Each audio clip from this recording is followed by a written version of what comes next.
Good morning. My name is Lieutenant Colonel Mike Taylor. I'm the Task Force Senior Trainer for the WARHOG Maneuver Team here at the Joint Multinational Readiness Center, Hohenfels, Germany. We just finished up with Exercise Allied Spirit 25, and I'm sitting down with Sergeant First Class Jacob Fink, a platoon sergeant from Alpha Troop 191 Cav as part of the 173rd Airborne Brigade, operating underneath the Griffin Brigade from Lithuania during this exercise. Good morning, Sergeant Fink. Could you tell us a little bit about yourself and your experience in the Army so far? Yes, sir. Good morning. I started off in the 82nd. I got there in 2012. I was there from 2012 to 14. In 2014, whenever 4th Brigade dissolved, I came here to A Troop 191 Cav. I was here from 14 to 20. And then I PCSed to Benning to be an instructor at Scout Leader Course, or ARC at the time, became Scout Leader Course. And then I could see myself being a platoon sergeant in no other organization than the one that I'm in now. So that's why I really lobbied hard to come back. Yep. All right. Could you describe your time during this rotation here, Allied Spirit 25? My platoon's mission during this time was to, or for at least the initial half, the way that the scenario evolved is we were conducting a defense for the first couple of days and we transitioned to the offense. During the defense, my platoon was tasked with conducting area security for the BSA. On the surface, that seems like a rather bland and boring mission, but we did everything that we could to make it exciting. For example, the rest of my organization, the rest of my troop at the time was, they were tasked with being the brigade reserve. So for the first 3 days, they were in a pretty stagnant position, going through priorities of work and just in a prepared to react posture. In the rear, my platoon was aggressively interdicting special purpose forces and doing what we can to provide active security for the BSA and prevent them from being harassed very much. At some point, the task force, the overall task Yes, force, 191 with a whole bunch of other, kind of entities underneath it, you guys conducted this attack on, a far eastern town, Udbinsdorf. Right. What was your platoon's part of that exercise, or that portion of the operation? My platoon is, when we began our movement east, we attempted to maneuver through some of the more restricted terrain in the area to avoid the high avenues of the high-speed avenues of approach that we were relatively sure were being watched by 113s and BMPs and T-72s. We operate on Humvees, and that means that when we're in the offense, when we're moving, our ability to defend ourselves is relatively low because most of the weapons that we use have to be used from a stagnant position, such as the javelins, the tows don't work very well on the move, obviously. And AT-4s, you got to dismount for, right? So we find it best to maneuver around the battlefield using some of the more less watched and restricted avenues of approach. So we tried, and we managed to wiggle our way out east, and we were a part of seizing. It was called Objective Cross. It was to the northwest of what's known as Bayonet DZ. Bayonet DZ. There was known to be a mechanized company there, is what they said it was, and then to the northeast was it was key terrain, is what it was. Right. And we seized that crossroads. After that, we maneuvered south, and we reoriented and set a support by fire on Bayonet DZ while the attached Italian tanks were conducting an assault through Bayonet DZ. Then we repostured to our command post and maneuvered to the southeast of the box, or the battlefield, and began a movement north to Udbinsdorf. What did you find most challenging during the exercise? Most challenging? I think the most challenging is communication across boundaries, for sure, especially this exercise, Allied Spirit, right? We do Sabre Junk, I'm sure many units out there do their own brigade rotations with very little foreign attachments. Allied Spirit, the purpose of it is working with partner nations, and that brings a lot of uncertainty and it brings a lot of challenges in communication. Almost everywhere we went, we would see partner forces, Lithuanians or the Italian tank companies or the Czech BMPs. So everybody starts with a good plan. Roughly halfway through any rotations I've ever been on, it's just a constant fight, moment to moment. Like, what are we doing? What are we doing? What are we doing? Who's left? Who's right? Where are we going? So just general awareness of who's around us on the battlefield and what kind of situation we're actually in. Yeah, I okay. think is the most challenging part. Yep. What surprised you the most during this exercise? A moment that I was surprised was whenever it came to light that we successfully repelled the Denovian attack on X5, I think is what it was. I say that's surprising because we just did a rotation 6 months ago. It was called Sabre Junction. It was our brigade internal rotation, and I think the defense that we provided last time was not as postured to repel a mechanized battalion. This time we were reinforced with BMPs, we were reinforced with Italian tanks, we were reinforced with a Delta company from Italy, and our Bulldog troop was prepared to place much more complex obstacles, because again, given our previous experiences, obstacles really shape the battlefield and dictate how the enemy can move.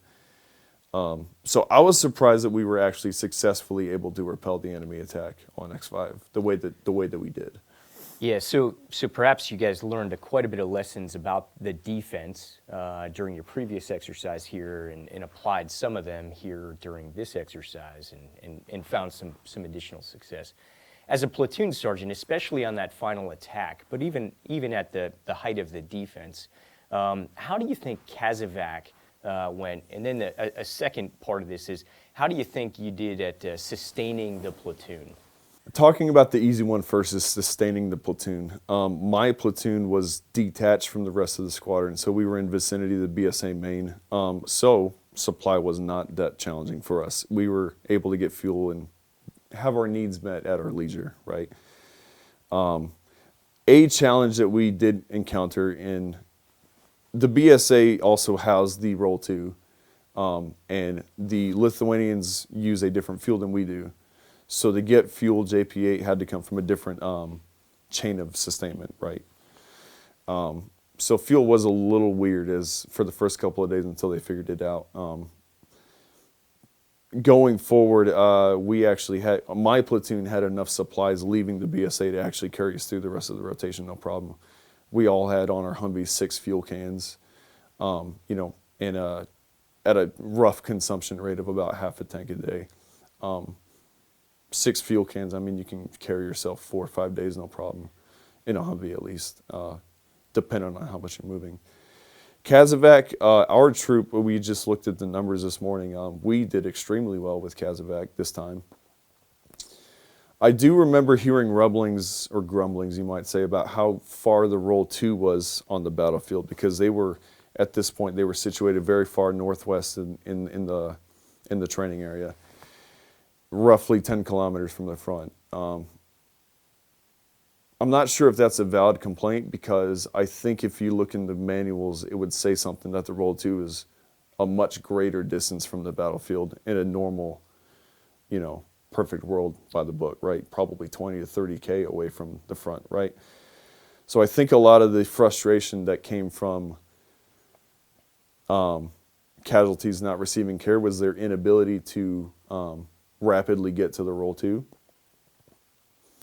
My platoon, my troop really, whether this is the right answer or the wrong answer, we actually bypassed a lot of the AXPs most of the time and actually took them straight to Roll 1, because in a lot of cases it would have been out of our way to go to AXPs, and then we would have had to wait for FLAs, which would have had to be escorted by additional vehicles like gun trucks. So we found it most convenient, efficient for us to just go right to Roll 1. And I don't know what the numbers of KIA were in the platoon due to lack of evac, but I think we only would have lost a couple of soldiers, honestly. So you went from point of injury to local CCP, and then that CCP directly to the Roll 1 without any support from FLAs or anything like that. That is correct, sir. That is correct, sir. And Do you think you think that was fairly efficient and worked out for you? I understand in ways why that's not correct, because we don't want to give away the position of the roll one by moving, there's a lot of UAS and additional sensors that the enemy can perhaps observe our vehicles moving to positions. But I think that was my perspective might be a bit skewed, because I think the first sergeant played a heavy hand in how we were dealing with that. Really, my perspective is quite narrow. Point of injury, CCP, right? But I think that's one of the reasons why we found success with sustaining our fight. Yeah, and then how do you feel about individual soldier discipline and maintaining security, kind of as the platoon sergeant, the caretaker, if you will, of this platoon?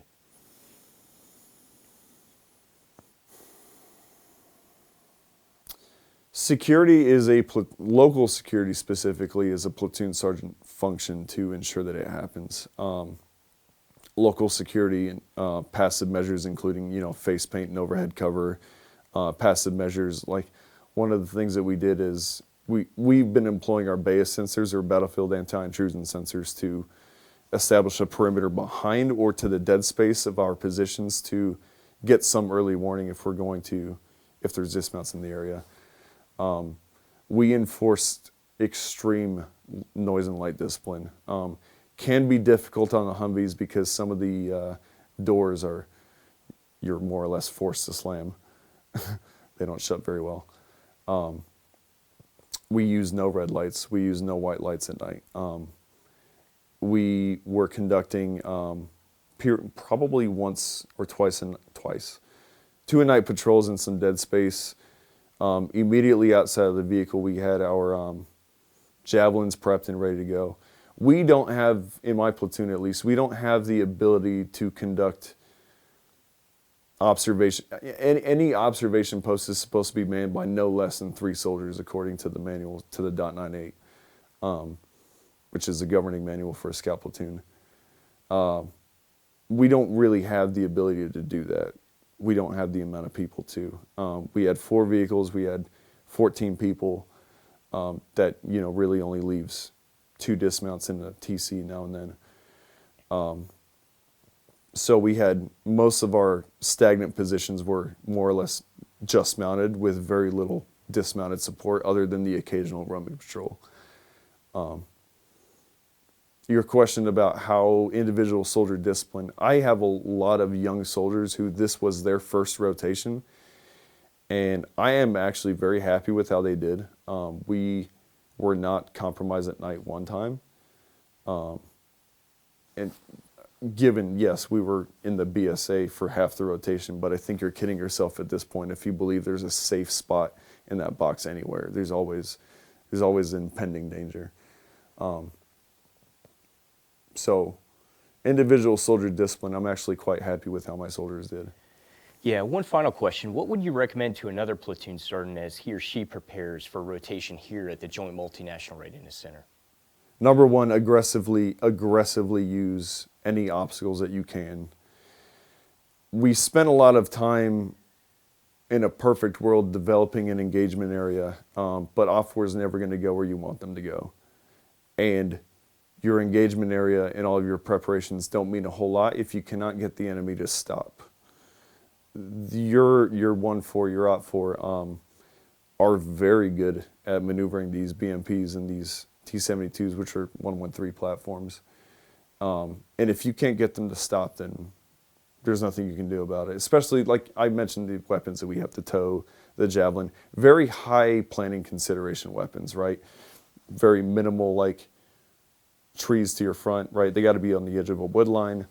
The only instant effects weapon that we had was the AT-4s, the Mark 19, and that's about it.